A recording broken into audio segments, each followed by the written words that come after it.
And actually, we'll kind of go into a little bit of what we're talking about today, um, is different ways to sell listings. And I think, like, if we go back 3 years ago, we just put it on the MLS. I think most of us are in those areas. You could just put it on the MLS. Heck, you didn't even have to put it on the MLS. You could get the listing contract signed and it sold itself. Um, in my experience, and please speak up if you guys are still in markets like that, you were very lucky. But now, in my experience, we're having just to do a little bit more, and teaching a little bit more on how do we market our listings and make our listings stand out. Um, is there anything kind of to start us off with? And I'm sorry, guys. Is there anything to start us off with, that you guys have has been working really well for your team, that maybe you've started new in the last 2 years that you guys would like to share? I'm gonna yell at my dogs. Um, anything specific, like anything that you love that you do that you might be doing different than other agents in your market. I'll go. I mean, it's not the last 2 years, but we've actually been Yeah. using it since 2017 now. The Matterport 3D tours. I don't know if you guys use those or if they're prevalent in your market. We are one of the few teams that use them in our market. So it's an amazing listing tool and it's a great marketing tool because if you haven't seen them, they are true virtual walkthroughs. And so it allows us to do some reverse prospecting with those, send those out to other agents who can do an actual virtual tool and or send it to their buyers without even stepping foot in the home. So we've just found that it kind of reduces the showings because we ask them to do the virtual walkthroughs before Hmm. the showing so that they can't go in and say, hey, we didn't like the layout or this because they've literally had the opportunity to see it. So I think it reduces the number of showings and just gets really qualified buyers in there. So it's been a great tool for us. Yeah, I actually like that you brought that up. So we don't use Matterport, and Matterport kind of has fallen off a little bit in our market, but we're also in a fairly small market.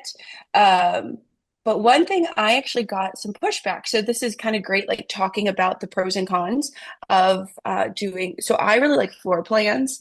Our photographer does floor plans, and I really like them because it does the same thing. It shows the floor plan of the place because some people love open floor plans. I am not that person. I like walls. And so I don't want to look at a house that has an open floor plan. And so seeing a floor plan would actually be helpful for me. I actually have a listing that is an agent in California, and I got a floor plan, and he asked me not to upload the floor plan because he thought it would hinder his listing. So I don't know, like, if you've ever heard that with your Matterport, if anybody else on here has ever heard that. And so I requested I followed his wishes. I disagree. I actually think it helps, especially with his floor plan, it would have helped. But has anybody ever had that feedback, or if you guys are in different markets, you agree or disagree? Especially Tina, like you working with Matterport and it works well for you. No, I don't. I've never had that. And I don't, it's interesting because I mean, the more information that you can provide, the more transparent, I think, the better chance you have of getting a real qualified buyer. And Mhm. court has the floor plans too. So we put those in there also. So yeah, no, I've never heard that. Yeah, it was a I've never heard it, and it was like we're under contract with the house right now, so it's a very recent thing I heard. Do you own the Matterport, or does your photographer do it? My husband has the company actually, so he does the Matterport tours. So Okay. Does he do it for your whole area, like other huh? agents as well? Oh, that's nice. Yeah, we Does still anybody else here use supposed to pay Matterport? him though. It sucks. Yeah. We used to use Matterport. We do floor plans now. I think we have been in and we're still in a really strong market where, like you said, you could put it on the MLS, have multiple offers. So I think we saw the decline in Matterport tours across the area because of that. And I think agents were like, well, we don't need to spend the money on that. Um, Mhm. it is nice to have. I think it's something that you could sit in front of a seller and talk about as added value to get a listing Mhm. and more benefits. Yeah. Tina, do you use them? I guess it helps that your husband does it. But as somebody who pays, who like would have like maybe an additional expense as a team or just even additional time, is that something that you do for like a higher end listing, or do you do it for all listings? We do it for all listings. I am a Okay. huge believer and proponent of how you show up and how you promote your listings. People are watching. And that's because I've had so many sellers just reach out to me and say, hey, I watch what you do. I see your marketing. I want you to come list my house, period. Mhm. Like there's no interview process. So I feel like your marketing on your listing is part of your interview process and what you're putting out there and that consistency. So they're actually very, very valuable on investment properties because investors don't want to go look at the houses. So if we have investment properties, especially if we have tenants in them, we really are big proponents of that. The only time we don't use them if it's a very small property and it'll make the property not show well. Because of course you can hide some things in the photographs that sometimes we need to hide. hmm Yeah, I like that. I work with a lot of investors and I have a small property management company. So Lexi, write that down. Using Matterport for when we have tenants in there is a really great way to sell those listings that have people, or especially when they're owner occupied, because it does limit those showings. Um, for people in there. But yeah, no, I think that's a great resource using Matterport. Um, and also, I think Bob, you're in the Chicago area, correct? Okay, perfect. Just so we're like getting to know each other too as we're talking through this, like understanding each other's areas. And Tina, you're in Kansas City. Um, We're in the but western suburbs. We're about an hour west of Chicago, but we cover most of the area. But that's what we see. okay, is that like Naperville? Yep, exactly. Perfect. I've been to Naperville. Um, Okay, great. And so thinking of like Tina, one thing you said I really like is your marketing for your listings is your interview is like a pre-interview for future listings. And so like every agent on here thinking about that, it's similar to your reviews that you're getting on Google. Anything that you're putting on social media, anything that you're putting out there like for your listings, like if you are double downing, if that's a thing, um, on marketing for your listings, people will see that and they're like, wow, they do everything for their clients and they're marketing their listings. And so it makes you stand out, especially for your sphere on social media, um, and in Facebook groups and different things. Like it makes you stand out for people to have those come list me's. Does that make sense? So I do think that that is a unique way, not necessarily to sell your listings as well, but to get more listings. Um, has anybody had a lot of luck with that? I know we have a girl in our market that does very well with, she'll actually go market other people's listings and do video walkthroughs of every listing that she can get her hands on. And she's really blown up her business that way. How is she getting away? We can't do that. Um, she is at she can do it for other people within her own brokerage. Okay. Um, she's doing it for people outside of her brokerage, but like I said, we're in a very small community.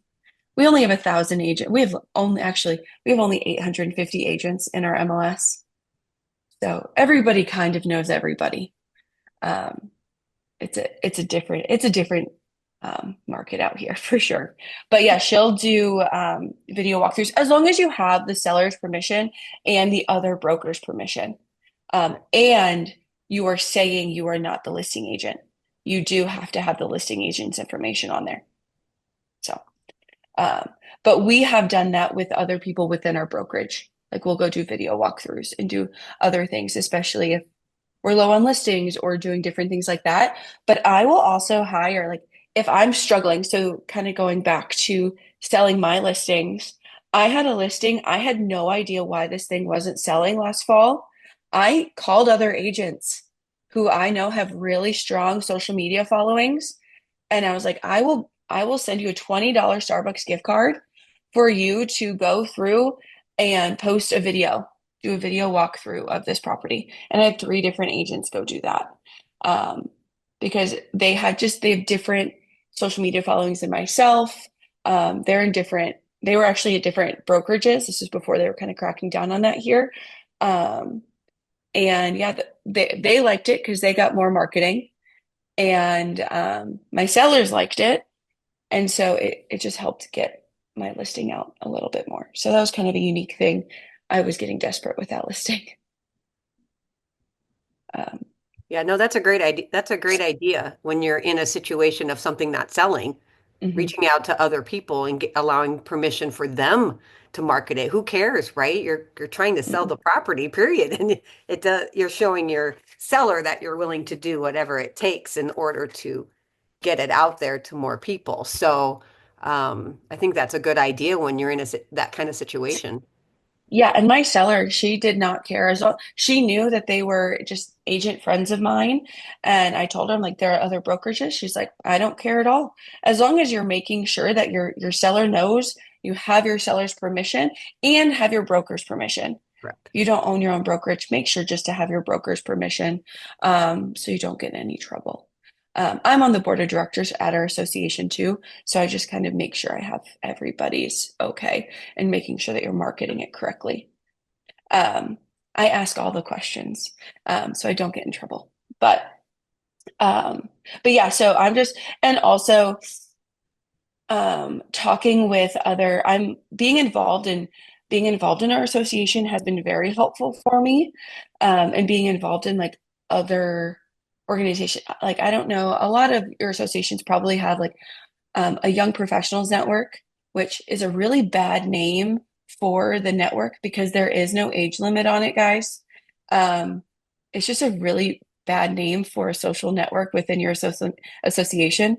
It's not meant for just young people, but that has been a really great way for me to network with other agents, to market my listings, and kind of get additional faces in front of my listings. And then also they want to sell my listings because they know me. I feel like the more agents who know who I am, the more likely they actually want to sell my listings. It's weird. I don't know if you guys experience that in your market. You want to work more with people that you know than people you don't know. But we're also, like I said, in a really small market. So we know everybody. So you either like them or you don't like them, which can be dangerous. You have one bad deal and it goes south. Um, any other ideas or things that you guys have done? Or maybe I'm just the really like handing out gift cards or just get desperate real fast to sell my listings. I thought that was a great idea. I mean, because definitely having those relationships with other realtors is so important for your listings. It's huge. I think one of the biggest things, it's not related to your listings, but when you are showing, to make sure you leave feedback has been huge. I've lived 100% feedback my entire career, and other agents know that. So why it's important is when I'm getting ready to put a listing on, I will call and find out, like the ones that are under contract or active. I'll call the competition, find out how many showings they've had. If they are under contract, they tell me what they're under contract for, how many Mhm. took, how many offers they get, which they're not supposed to do. However, they also know that I always leave feedback. And so we have that connection. And usually when I leave the feedback, I put at the end, congratulations on your choice in a listing agent. You have a great one. Mhm. So that makes listing agents very, very happy because their clients see that. And it really helps with relationships. So yeah, I find in the listing process, one of the biggest things that the marketing is knowing what the other properties are doing so that I can set that expectation with my seller. You know, you can expect to have 15 showings, they had multiple offers, and here's where they ended up at, or they've only had 2 showings, or they haven't had any showings. So we need to look at our price and adjust. So I think that the relationship's so important. I totally agree with you. I love that you said that, Tina, because we just had a listing go live yesterday, and across the street is a pending listing. I knew the listing agent, so I called him and I was like, what are you pending at?" He told me exact how many showings he had, what he's pending at, what the issues were with his listing that probably didn't need to tell me any of this. But because of the relationships you're building through like the business or just being involved in different things, they'll share that with you because it doesn't matter what brokerage you're at or anything. It's just building the relationship. And whether you have, it also makes your bad deals go so much smoother because you understand where each other are coming from. Um, and when you're getting that listing, your seller respects you because they're like, wow, you know so much more information than any other agent who walked into my house because nobody else even thought to call the other listings because they're too scared to call the other listings. So I love that you said that. That was great. You know, And it's a way to sell your listings. yeah, I like Tina. I have never done that on a feedback, right? Saying you have a great agent. I love that, knowing who's the great agents, right? I'm going to put that in there. The other thing about that, Tina, is uh these if that t agent doesn't sell that home, that seller might remember your name because you complimented the agent because for some reason it didn't sell, right? It's not always a bad, it's not always whatever. But I think that's funny because we've had that where because we've left a business card that the seller has called us, right? Because we had Mhm. multiple times we've shown the property and they would call us because they were going to hire a new agent. So I think that's kind of smart little route there that could come back in a good way as well, besides complimenting the agent. And I don't know who's all on here, right? Absolutely. We can ask an agent any questions that we want. I want to make sure that our agents understand to not disclose any information Mhm. unless we have permission from the seller, right? Mhm. Just I don't know who's all on the call today based off experience level. Sometimes we have to remember that because we can be in the moment with an agent that we know and trust. Mhm. And all of a sudden you might say something, go, oh shoot, right? You weren't purposely trying to do it, but it came out because they asked you a question. So just, but yeah, for sure, agents like to talk. I'm always asking questions that I know they shouldn't be telling me, and most of the times Mhm. they tell me. So it's a good strategy. Yeah, Mary, I'm glad that you said that. Like, there's a reason that we're with Place. Like, being one of the top teams, we have some of the best education, and we have the best education. That was and being here and surrounded by the best agents. But knowing, yeah, exactly what you're saying. We know how to ask the questions, but we also need to know when not to answer the questions. Um, but no, Tina, thank you for these tidbits, and Mary, thank you. Uh, so going into some other listings, has anybody kind of switching maybe into some open houses? Has anybody ever done a maybe a more extravagant open house or a neighborhood open house or anything like that? Or have seen agents that have done that with success? I have attempted, but with not much success.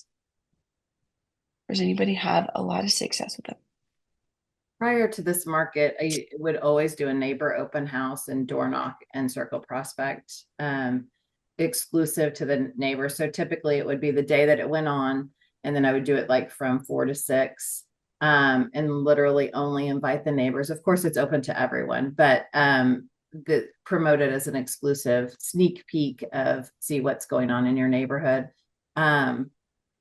It was a great idea. It was great. I got listings off of it. You know, it's one of those stories you tell and you're like, it was great. It was awesome. I got listings off of it. And then I stopped doing it. Mhm. It worked Did too you well. So why? No, it Did is. you stop doing it for like any specific reason or? For me, it was just time. So I would highly recommend that. And I'm writing this down because I kind of forgot that I used to do this. So to share with my team, but yeah, because it's prospecting, right? For listings. So, Mhm. be circle prospecting in the neighborhood and then door knocking around that. And then literally just inviting them to a neighbor only sneak peek of an open house. It was great. I highly recommend it. And we will start doing it again. Thank you for Did, reminding me. yeah, did you do that in like certain neighborhoods or all listings? I did it for all listings. It was just part of my process. So, Mhm. but I think you could pick and choose. Absolutely. All right, fantastic. Yeah, I was like, that would be good for if somebody has a farm and they specifically, like, especially if time was your restraint, doing that in your specific farm, um, especially because then those neighbors are seeing you constantly. If time was your restraint, if time is not a restraint, new agent, do it every time, right? Um, that's a fantastic way. All right, well, we have 5 minutes left. Is there any additional things that like you guys are thinking of maybe to try in listings going into 2025? I actually have one more thing that I used to do. But things that you want to try, or takeaways. And I'll kind of go into my one thing that I used to do. Um, is it was actually during COVID. And I do think there's still a lot of value in it because it was during the time of like virtual open houses. And things really never shut down in South Dakota, but I was like still just doing Facebook live videos. And so what I would do is I'd have my laptop and I'd have my phone, and it kind of took some technology working things out. And so I would find the Facebook garage sale group that had the most people in it. I would go live from my business page and I would share that live video to that Facebook group. Does that make sense? So then everybody in that Facebook group would see I was going live. So it kind of took some maneuvering. And so I was going live with 30,000 people seeing I was going live at this open house. So I do think there's actually some value still in doing that. I just don't do as open houses as much as I used to. Um, but you're getting in front of a lot of people all at once. So I do think there's some value in that. Like for newer agents, if you're at a dead open house and you're trying to just kind of get some marketing out there for an open house, get yourself out there. And also from when I've talked to agents, I think it's some people like to do the full house tour. Some people just like to do a partial house tour. So then people want to see the rest of the house. So I think it's either or. So that was kind of my last tidbit. But if anybody has anything else that they'd like to end on, that would be great. Or any takeaways that they want to do with their listings in 2025. I think Tina might be doing some Matterport open houses and things that she forgot she used to do. It's funny that we do like the things that we kind of build our businesses on and the core things that work somehow over time, shiny objects probably to get away from. So I love the reminder for sure. Thank you. I like the go live thing, and then the video walkthrough of other people, have the influencers do promotion of your listing. So those are my huge takeaways today. So thank you. But awesome. Well, thank you guys so much. So next week is talking more about listings and buyers, I guess, but increasing your average sales price, because this is something that I'm 100% wanting to do, because my average sales price is only 300,000, and Sioux Falls' average sales price is over 350. So if you guys have any tips or any recommendations of bringing people in, please let me know. But thank you everybody for chipping in today on today's Midwest PowerUp. Lexi will have this uploaded here in a couple days. And let me know if you guys have any questions. I'm happy to help. Right. Have a great Wednesday, guys.